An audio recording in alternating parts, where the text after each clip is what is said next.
Yo, what up? How y'all feeling? This is your boy, the Slight Crow, creeping in back again for another video.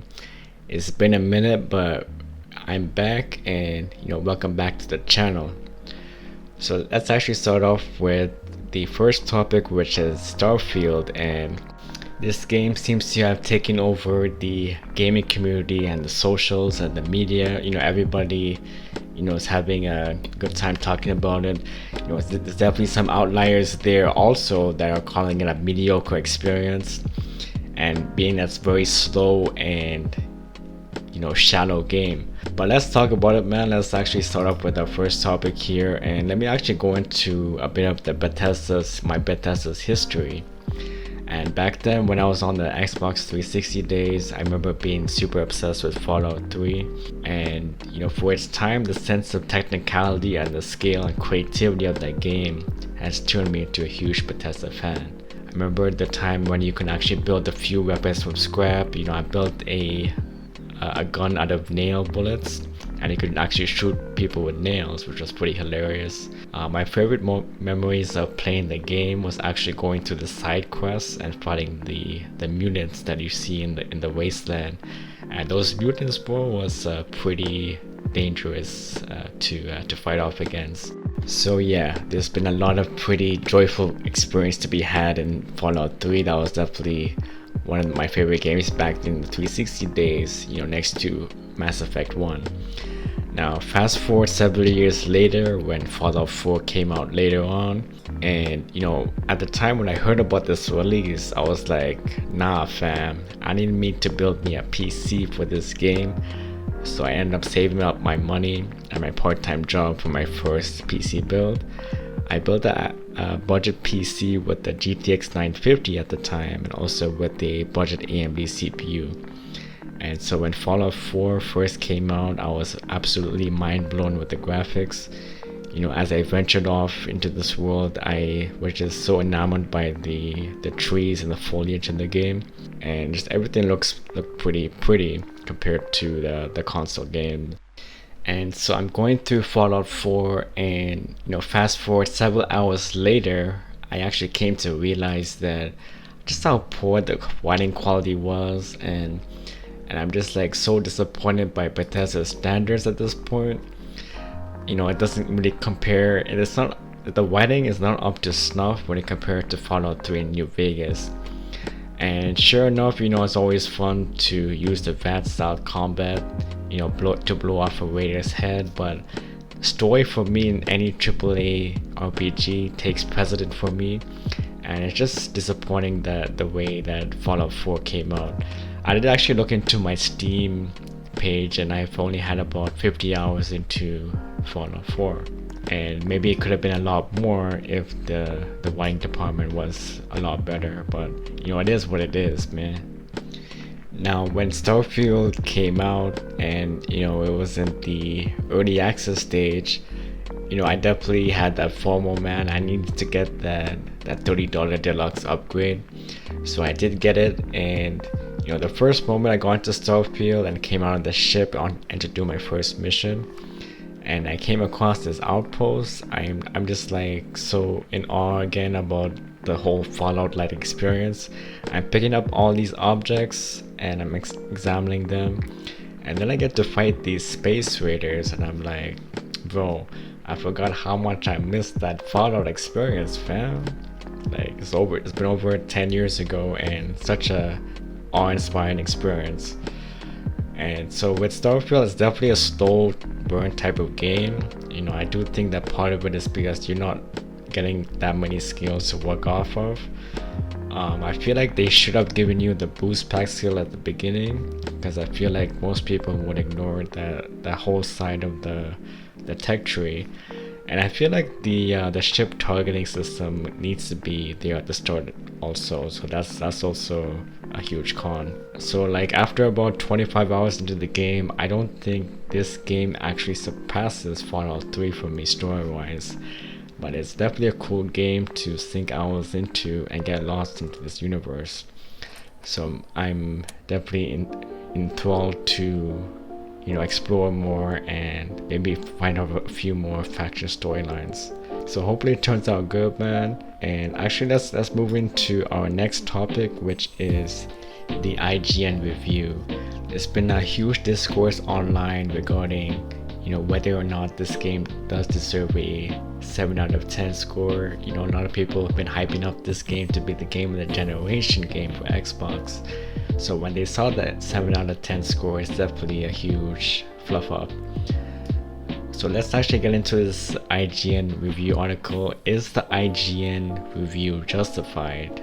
So I did read over IGN's review for Starfield, and I'm just gonna list out a few points that the reviewer did for this game. And so Dan was the reviewer, and he had about 70 hours into the game. He did give it a 7 out of 10 score.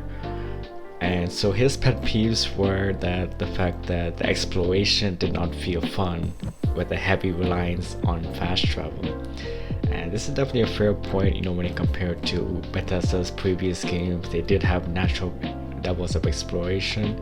You can walk out of the vault in Vault 101 in Fallout, and you go from point A to point B without the need of fast travel. Now there are invisible boundaries there that once you pass the invisible boundary, it goes into like a loading state where everything is frozen, and you load for about, I think, like 10 to 15 seconds to get to the next area.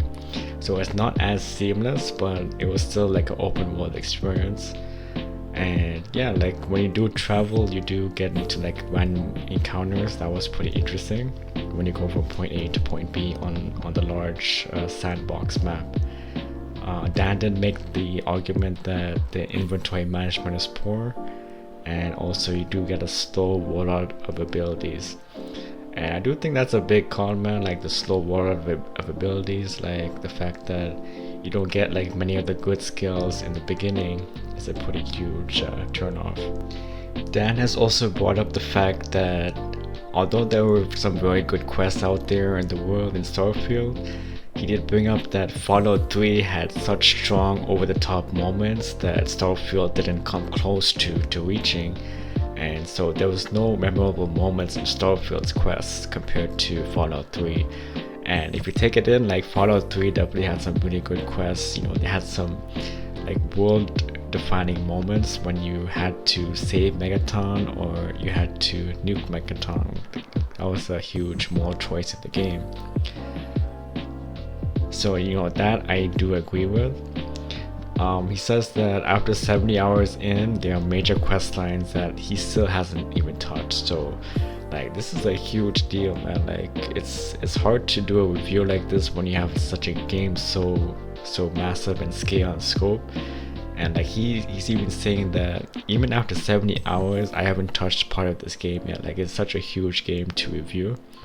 So I feel like for reviewers going into this game, I feel like they may need to do 2 playthroughs at least, just to see like both sides of all of the quest lines and things like that.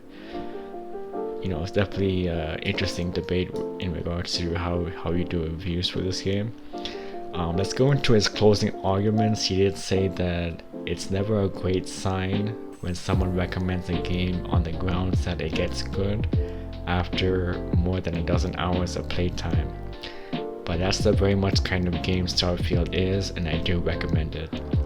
I'm glad that I powered through the early hours because its interstellar mystery story pays off, and once the ball gets rolling, combat on foot and in space gradually becomes good enough that its momentum carried me into New Game Plus. Like Skyrim and Fallout 4 before it, there's still an immense amount of quality role-playing quests and interesting NPCs out there waiting to be stumbled across, and the pull to seek it out is very strong. So based on his closing arguments, I don't feel that the need for him to put this as a 7 out of 10 score. Like sure, there are moments where it does feel unmemorable with the quest designs and things like that, but this in my opinion has the most polished experience when it comes to Bethesda's style of games. Like when you compare to Fallout 3 and Fallout 4, like this is definitely the most polished in regards to that. And when you take in the amount of modifications you can do on your weapons, and the various other systems in this game. Like there's space travel, there's ship combat, like there's so much to do in this game. And I feel like those aspects do need to take more into consideration than its flaws. So yeah, I think that this is a solid 8 out of 10 experience. I don't think it's anything below that, but I do agree with the fact that it is a slow burn and not everybody's going to experience the good things to be had in this game in just about 30 or 40 hours into it. Because honestly, for me, when I first started it out, it did feel like a mediocre experience. But I do stand pat by other content creators that say that like this story gets pretty deep later on, and I'm definitely excited for things to come. So let me know what y'all think about the score, man, about the 7 out of 10 IGN reviewer. Did it deserve the 7 out of 10 score? Because when I heard his thoughts on the podcast, bro, like with the IGN Unlocked podcast, he seemed pretty interested into the game despite the flaws, and he's actually willing to do another full playthrough to experience the other things he has missed. Anyways, fam, this is your boy the Sly Krow signing off. Catch y'all in the next one. Peace.